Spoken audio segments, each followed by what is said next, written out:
यशोधरा, इसे स्पर्श करो ताकि ये धन और ये धन ब्राह्मणों में बांट दिया जाए।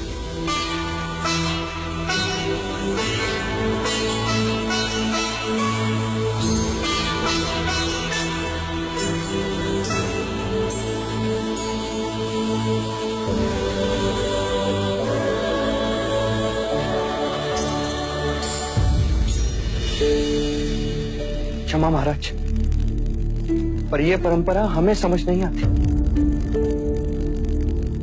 कैसी परंपरा पुत्र?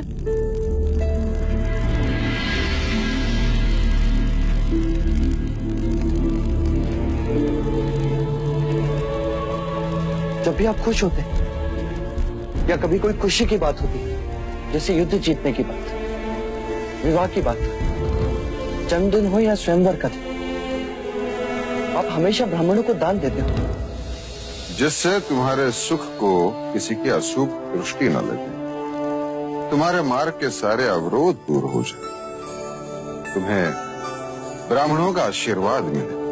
तो क्या ब्राह्मणों को दान देने से अवरोध दूर हो जाते हैं? निस्संदेह होते हैं।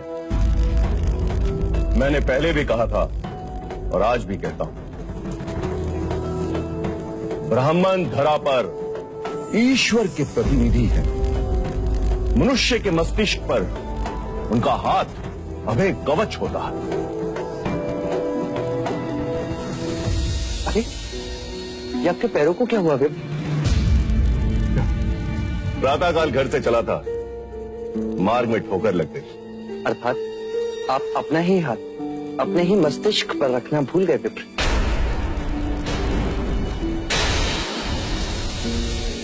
अब कहना क्या चाहते हैं युवराज? वही महाराज कि जो ब्राह्मण केवल मनुष्य के सर पर हाथ रखने से उसके मार्ग के अवरोधों को दूर कर सकता हो, उसे स्वयं ठोकर क्यों लगी? ये हमारा अपमान है महाराज। मेरा उद्देश्य आपको अपमानित करना नहीं, पर इस प्रश्न का उत्तर तो आपके पास भी नहीं। प्रत्येक मनुष्य को अपने कर्मों के अनुसार फल भुगतना पड़ता है। अर्थात कर्म ही अंतिम है। आपके दृष्टिकोण से कर्म ही निर्णायक है। मनुष्य को अपने कर्मों से कोई नहीं बचा सकता। सत्य है। अर्थात आपके आशीर्वाद मिथ्या है विप्र। युवराज! क्षमा विप्र, आप गुरु हैं, ज्ञानी, मुझे उद्दंड ना समझे। पर जब कर्म ही सब कुछ है, तो वर्णों को इतना महत्व क्यों कि ब्राह्मण मस्तिष्क पर हाथ रखे तो आशीर्वाद, और शूद्र छू भी ले तो अपराध।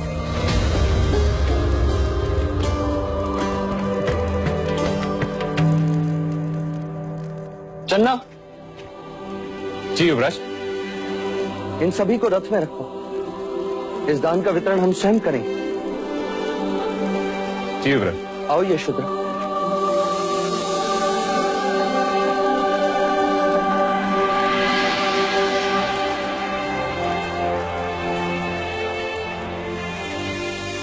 क्षमा आचार्य। युवराज सिद्धार्थ की जय! युवराज सिद्धार्थ की जय! युवराज सिद्धार्थ की जय! युवराज सिद्धार्थ की जय! युवराज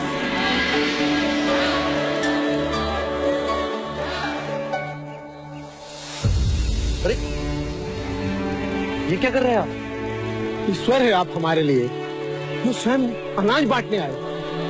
मैं चाहता हूं आज से कपिलवस्तु में कोई भी भूखा ना रहे, सबको अन्न मिले, अपना अधिकार मिले। युवराज, आप हमें ये बताएं कि इस उपकार के बदले हम आपको क्या दें? अपनी पीड़ा।